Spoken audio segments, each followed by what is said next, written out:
Hello नमस्कार। Prayagraj smart classes के online platform पर आपका स्वागत है।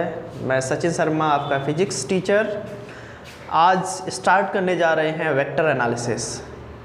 आज का चैप्टर है वेक्टर।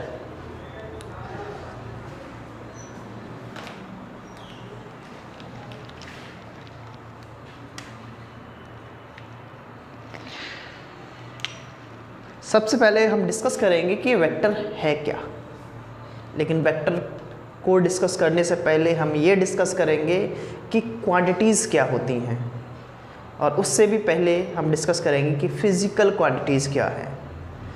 तो अगर हम बात करते हैं फिज़िकल क्वांटिटीज़,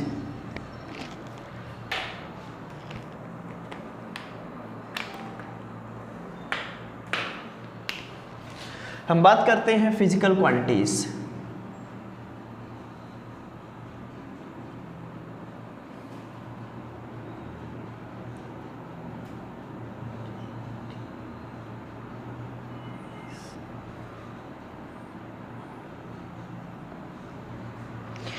फिजिकल क्वांटिटीज़ है क्या? फिजिकल क्वांटिटीज़ कोई भी चीज़ जिसको हम मेजर करें, anything which is measurable is called quantity. अब ये जो क्वांटिटीज होती हैं टू टाइप्स की होती हैं मेनली। एक होती है स्केलर फिजिकल क्वांटिटी और दूसरी होती है वेक्टर फिजिकल क्वांटिटी। हम बात करेंगे कि वेक्टर फिजिकल क्वांटिटीज़ क्या होती हैं, स्केलर फिजिकल क्वांटिटीज़ क्या होती हैं।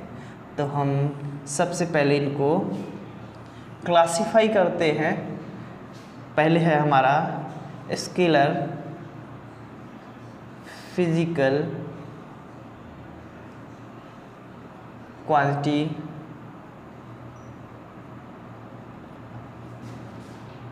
फिर है हमारा वेक्टर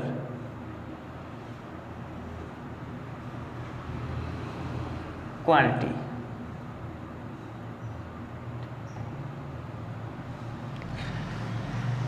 तो सबसे पहले हम डिस्कस करेंगे कि वेक्टर फिजिकल क्वांटिटीज़ क्या है।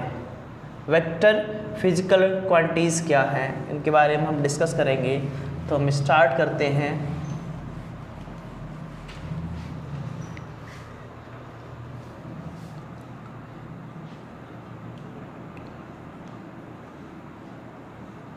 Vector physical quantity.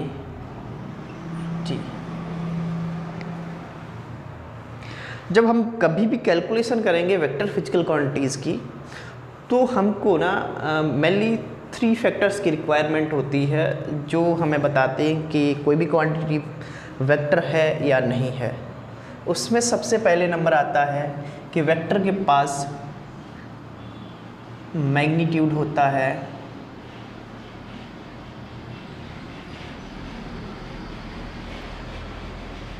Number 2 unit होती है।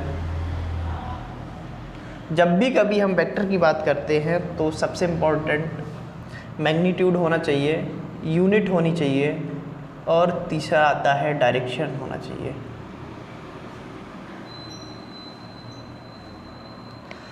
अगर हम ये 3 टर्म्स हैं तो हम इनको बोल देंगे कि ये वेक्टर क्वांटिटीज़ हैं। बट सबसे important one more factor is required which is जो वेक्टर फिजिकल क्वांटिटीज़ हैं वो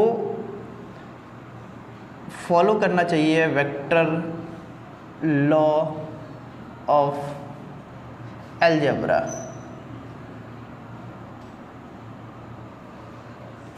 वेक्टर लॉ ऑफ अलजेब्रा को अगर कोई भी ऐसी क्वांटिटी जिसके पास मैग्नीट्यूड है, यूनिट है, डायरेक्शन है, और वेक्टर लॉ ऑफ अलजेब्रा को अगर फॉलो कर रहा है, तो इस तरह की क्वांटिटीज़ को हम बोलेंगे vector quantities.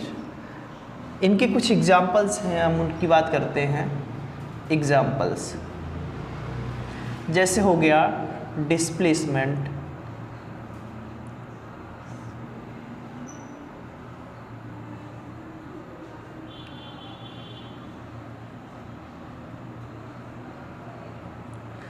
Velocity, acceleration,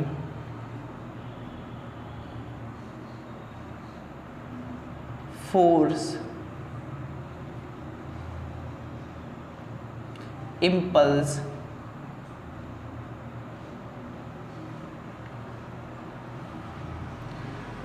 momentum,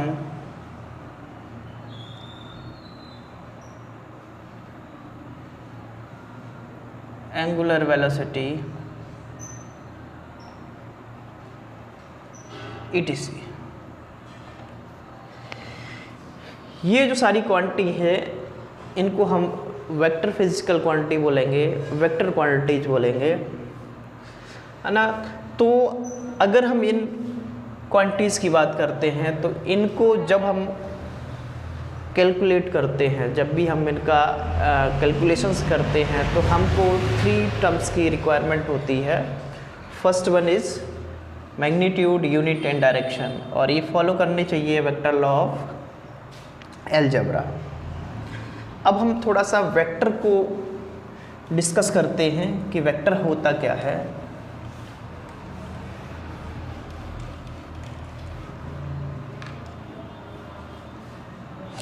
suppose करो कि हमारे पास कुछ मैग्नीट्यूड है और हम उसको कुछ इस तरह से रिप्रेजेंट करेंगे। एक लाइन से हम रिप्रेजेंट करते हैं किसी का भी मैग्नीट्यूड, है ना। उसके अलावा हम इस पे एक एरो का साइन लगा देते हैं, वो हमको बताता है डायरेक्शन। अब जो लेंथ ऑफ वेक्टर होती है, लेंथ ये होता है हमारा मैग्नीट्यूड।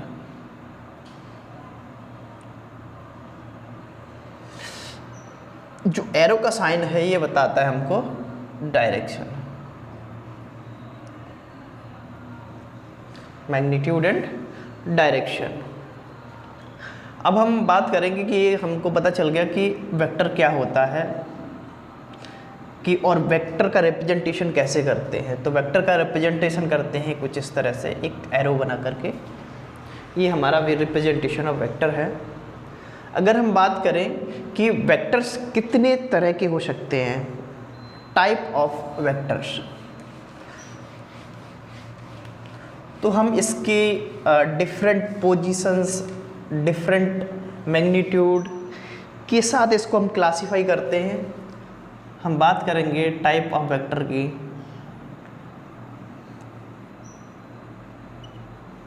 टाइप ऑफ वेक्टर्स,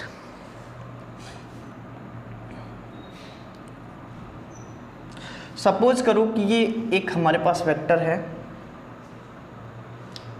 कोई एक वेक्टर है, और अगर हम बात करते हैं कि कंपेयर करें किसी दूसरे वेक्टर के साथ में, और एक हमारे पास ये दूसरा वेक्टर दिया हुआ है। अगर हम बात करें कि इनका मैग्नीट्यूड इक्वल है और डायरेक्शन सेम है, मैग्नीट्यूड इक्वल है और मैग्नीट्यूड इन दोनों का इक्वल है और डायरेक्शन सेम है, तो इस तरह के जो वेक्टर होते हैं उनको हम बोलते हैं इक्वल वेक्टर।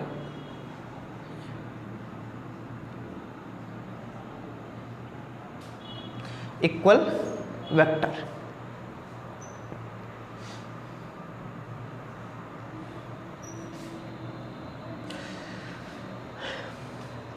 तो अपने को पता चल गया कि कोई भी अगर वेक्टर इक्वल वेक्टर है तो उसके पास क्या क्या सेम होना चाहिए।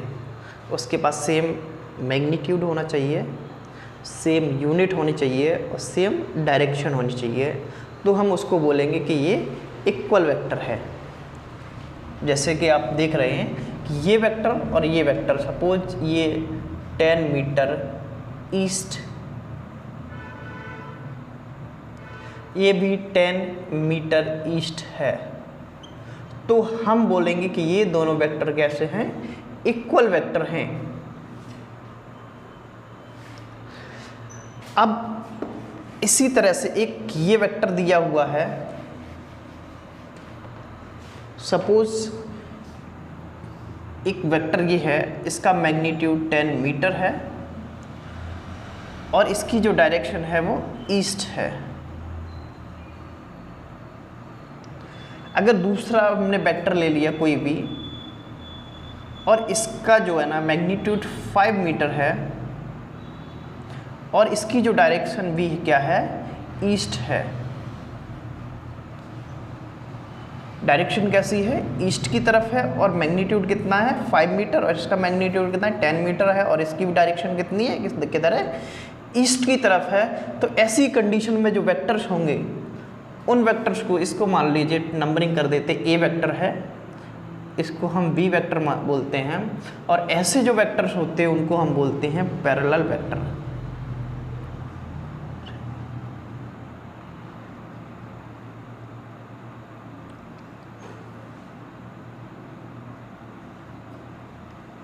पैरेलल वेक्टर,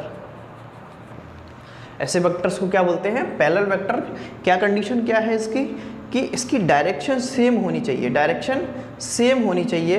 एक कंडीशन और है इसके साथ में कि ये जो वेक्टर है ये नॉन जीरो होना चाहिए, नॉन जीरो वेक्टर होना चाहिए, ये इसकी कंडीशन है।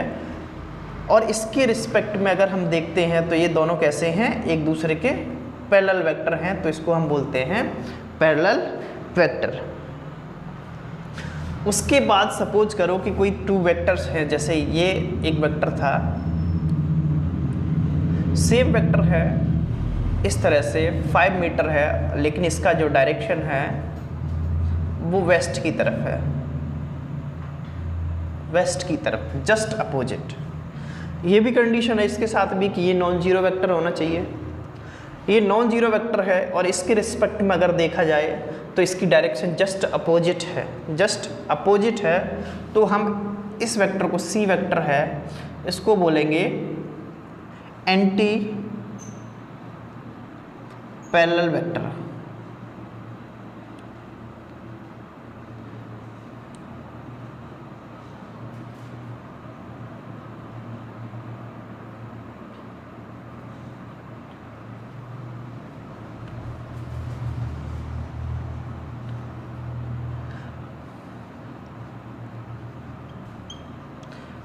एंटी पैरेलल वेक्टर जो होते हैं इसमें जो, अच्छा इसको हम एक नाम और बोलते हैं, इसको हम बोलते हैं opposite vector.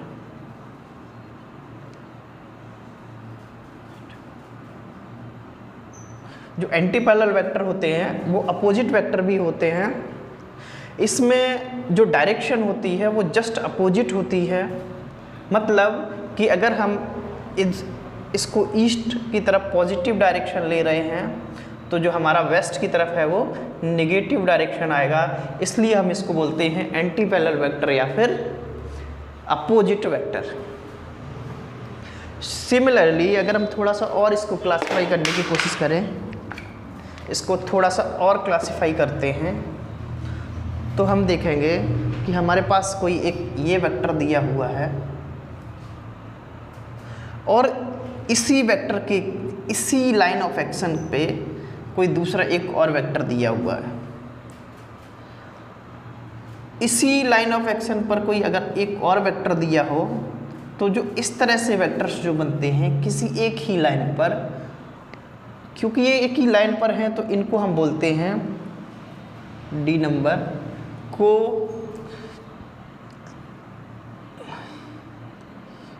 Collinear vector. Collinear vector,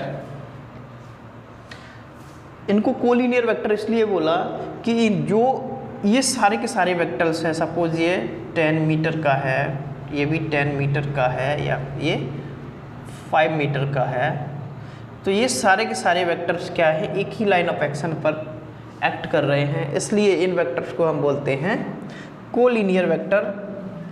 अगर यही वेक्टर, यही सारे वेक्टर्स जो है,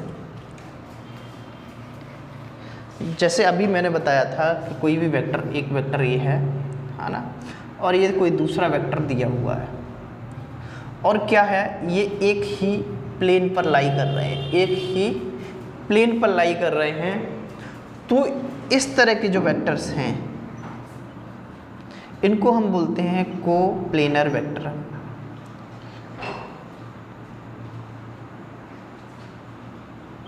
कोप्लेनर वेक्टर क्यों? क्योंकि ये एक ही प्लेन पर लाई कर रहे हैं।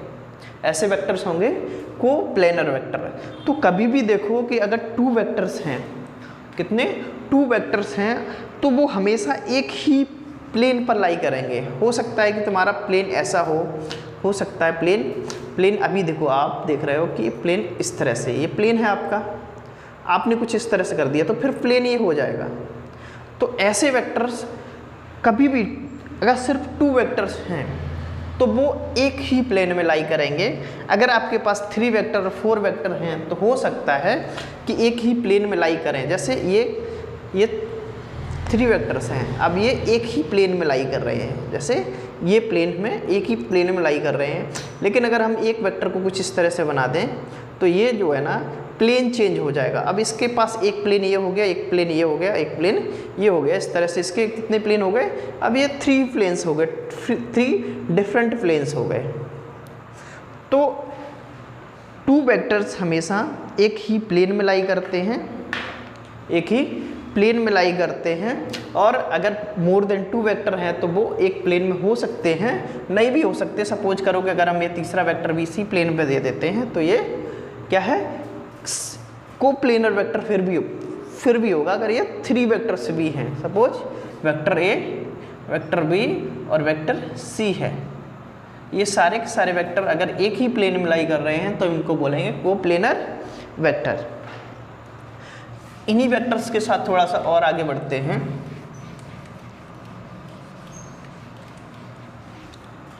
तो हम देखते हैं कि यूनिट वेक्टर क्या होता है। यूनिट वेक्टर क्या होता है कि जब हम कोई भी वेक्टर लें तो उसका जो मैग्नीट्यूड है, इसकी वैल्यू, सपोज करो कि ये ए वेक्टर है और इसका मैग्नीट्यूड ए मॉड ऑफ ए आएगा और इसकी वैल्यू अगर 1 आती है तो हम बोलेंगे कि ये वेक्टर कैसा है, यूनिट वेक्टर है। मतलब मैग्नीट्यूड अगर 1 है तो उस वेक्टर को हम बोलेंगे यूनिट वेक्टर। अच्छा, जैसे इसको थोड़ा सा और समझने की कोशिश करते हैं। सपोज कोई भी ए वेक्टर है, ए वेक्टर ये है ना, और हमारे पास अगर हम इसके मैग्नीट्यूड की बात करें तो मॉड ऑफ ए इसका मैग्नीट्यूड हो जाएगा, है ना। और इसी के साथ अगर हम इसकी डायरेक्शन की बात करते हैं तो ए कैप इसकी डायरेक्शन हो जाएगी। ए कैप क्या है, इसकी डायरेक्शन हो जाएगी। और अगर हम ए कैप मतलब यूनिट वेक्टर की बात करते हैं तो ये क्या हो जाएगा, vector A upon mod of A. ये हमारा जो निकल के आएगा वो यूनिट वेक्टर निकल के आएगा। कभी कोई भी वेक्टर दिया हो आपको यूनिट वेक्टर में कन्वर्ट करना है तो उसके मोड से अगर उसमें डिवाइड कर देते हैं तो यूनिट वेक्टर में कन्वर्ट हो जाएगा। थोड़ा सा और आगे बढ़ते हैं। जैसे अभी हमने बताया कि यूनिट वेक्टर क्या होता है, तो इसको इधर आगे बढ़ाते हैं, इसको बोलते हैं यूनिट वेक्टर। थोड़ा सा और आगे बढ़ते हैं। सपोज करो कि mod of A is equal to 0 हो जाए, mod of A is equal to 0 हो जाए और इसकी डायरेक्शन कुछ ए कैप हो। इस कंडीशन में हम बात करते हैं कि हमारे पास अगर mod of A is equal to 0 और डायरेक्शन दी हुई है, कोई भी वेक्टर है जिसका मॉड 0 है मतलब मैग्नीट्यूड 0 है, उस केस में हमारे पास जो वेक्टर आएगा वो आएगा ए कैप और 0, इस तरह से आएगा। क्योंकि हमने मॉड ऑफ ए की वैल्यू क्या रखी है, 0 रखी है, तो ऐसे वेक्टर को हम बोलते हैं नल वेक्टर। Null vector. और क्या बोल सकते हैं इसको, और बोलते हैं 0 वेक्टर। क्या बोल सकते हैं, 0 वेक्टर।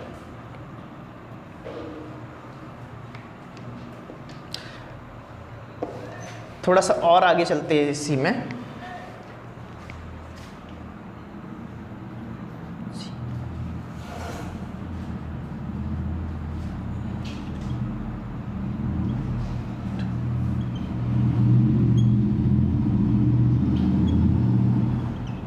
0 वेक्टर। इस तरह से हम क्लासिफाई करते हैं वेक्टर्स को कि जैसे अभी मैंने बताया कि इक्वल वेक्टर क्या होते हैं, पैरेलल वेक्टर क्या होते हैं, एंटी पैरेलल वेक्टर क्या होते हैं, कोलिनियर वेक्टर क्या होते हैं, कोप्लेनर वेक्टर क्या होते हैं, यूनिट वेक्टर क्या है, और नल वेक्टर और जीरो वेक्टर क्या है। अब इन वेक्टर्स के साथ थोड़ा सा और आगे चर्चा करते हैं। ये हमारा क्लासिफिकेशन ऑफ वेक्टर्स हो गया। कुछ प्रॉपर्टीज हैं वेक्टर की। जब हम वेक्टर की कैलकुलेशंस करते हैं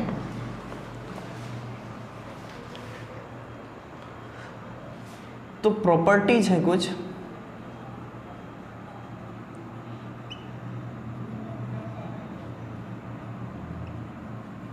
सपोज करो कि कोई वेक्टर इस तरह से ए वेक्टर दिया हुआ है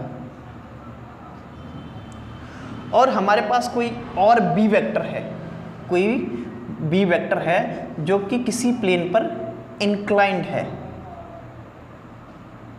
इस तरह से।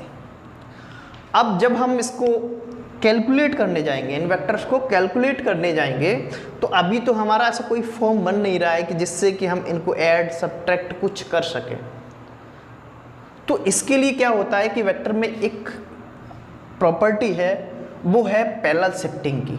मतलब कि इस वेक्टर को हम इसी डायरेक्शन में, मतलब direction should not be change, magnitude should not be change, उसी तरह से हम इसकी पैरेलल शिफ्टिंग कर देंगे, यहाँ से ला करके इस पोजीशन पर रख देंगे। तो जो हमारा ये वेक्टर बनेगा कुछ इस तरह से वेक्टर को हम प्लेस कर सकते हैं और इसका ना तो डायरेक्शन चेंज हुई ना ही मैग्नीट्यूड चेंज हुआ। तो इस वेक्टर की हम क्या बोलते हैं, पैरेलल शिफ्टिंग बोलते हैं इसको, या फिर वेक्टर का स्लाइडिंग बोल सकते हैं, या फिर इसको फ्रीनेस ऑफ वेक्टर बोल सकते हैं।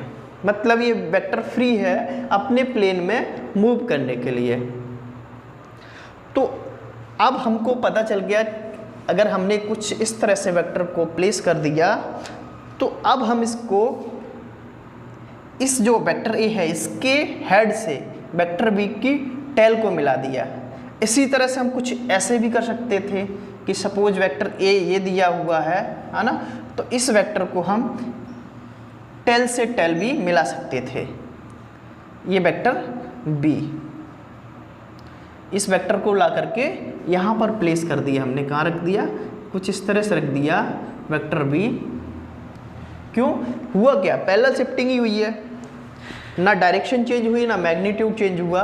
तो हम इसको क्या बोलते हैं, पैरेलल शिफ्टिंग ऑफ वेक्टर। तो हम वेक्टर की पैरेलल शिफ्टिंग करके कुछ लॉज हैं, जो वेक्टर के लॉज हैं उनकी बात करते हैं। जैसे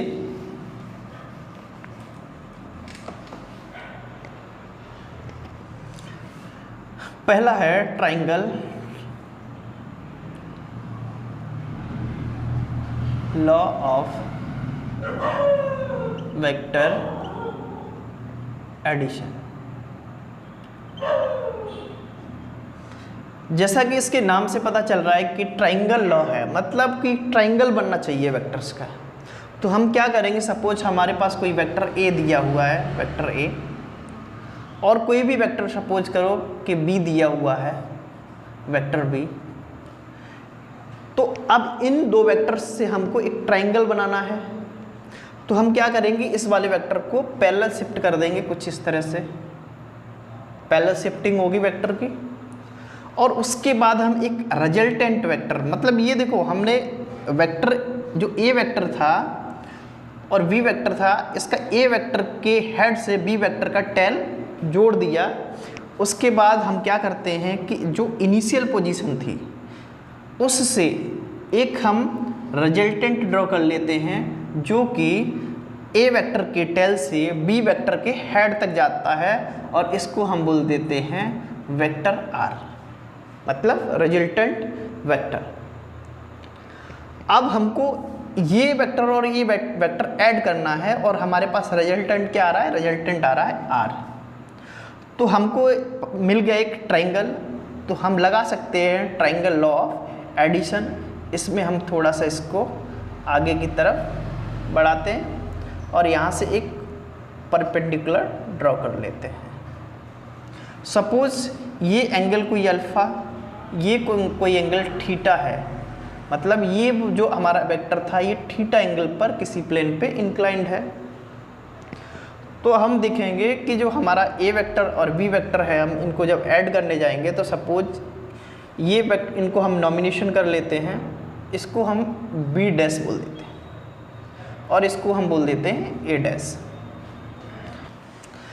अभी अपने को मिल गया है कि एक ट्राइंगल हमने ड्रॉ कर लिया है ना। और अब हम क्या करते हैं कि हम इसकी हाइट और इसके बेस के कंपोनेंट्स निकाल लेते हैं। तो इसकी जो हाइट का कंपोनेंट है, सपोज हम ले लेते हैं sine theta. Sine theta is equal to क्या हो जाएगा हमारे पास, sine theta is equal to हो जाएगा बी डैश, मतलब height upon mod of B. Mod of B मतलब मैग्नीट्यूड ऑफ बी। इस तरह से अगर हम बी डैश निकालते हैं यहाँ से, B dash is equal to हो जाएगा बी साइन थीटा। हमको ये कंपोनेंट मिल गया बी साइन थीटा, ये इज इक्वल टू कितना हो गया बी साइन थीटा। इसी तरह से अगर हम इसका बेस वाला कंपोनेंट निकालते हैं तो ये निकल के आएगा cos theta. Cos theta is equal to हो जाएगा ए डैश अपॉन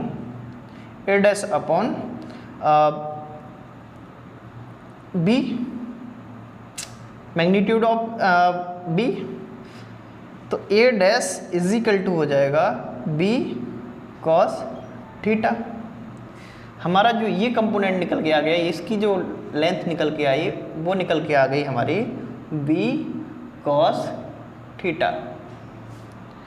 अगर हम बात करते हैं इसकी टोटल बेस के लेंथ की, तो ये हमारा जो निकल के आएगा वो है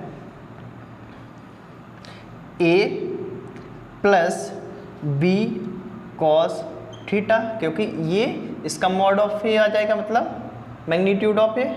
इसको हम लिखते हैं ए प्लस ये वाला कंपोनेंट। तो ये के टोटल कितना हो गया, ये हमारा टोटल हो गया ए प्लस बी कॉस थीटा। इसके बाद हमको रिजल्टेंट आर निकालना है। तो जब हम आर निकालेंगे तो इसमें हमको यूज़ करना पड़ेगा पाइथागोरस थ्योरम। तो पाइथागोरस थ्योरम जब लगाएंगे तो R square is equal to under root के अंदर हो जाएगा हाइट का स्क्वायर, मतलब बी साइन थीटा का स्क्वायर प्लस बेस का square A plus B cos theta का स्क्वायर। जब हम इसको ओपन करते हैं तो हमको मिलता है B square sine square theta plus A square plus B square cos square theta plus 2ab cos theta. ये किस रूट के अंदर रहेगा, सॉरी यहाँ R is equal to root के अंदर रहेगा। इसको थोड़ा सा इधर कर लेते हैं आगे। तो आर इज इक्वल टू हो जाएगा हमारा B square sine square theta plus cos square theta plus A square plus 2ab cos theta. R is equal to आ जाएगा, ये हमारा 1 हो जाएगा। तो इसके बाद आ जाएगा A square plus B square plus 2ab cos theta. इस तरह से हम इसका रिजल्टेंट निकाल देंगे और ये हमारा है triangle law of vector addition. तो इसी के साथ हमारी ये क्लास ख़त्म होती है। आगे की क्लास फर्दर हम कंटिन्यू करेंगे। इसके बाद हम polygon law of vector addition की बात करेंगे और उसके बाद जो छोटी छोटी और कई सारी प्रॉपर्टीज़ हैं उनकी बात करेंगे। और अगली क्लास तक के लिए थैंक यू।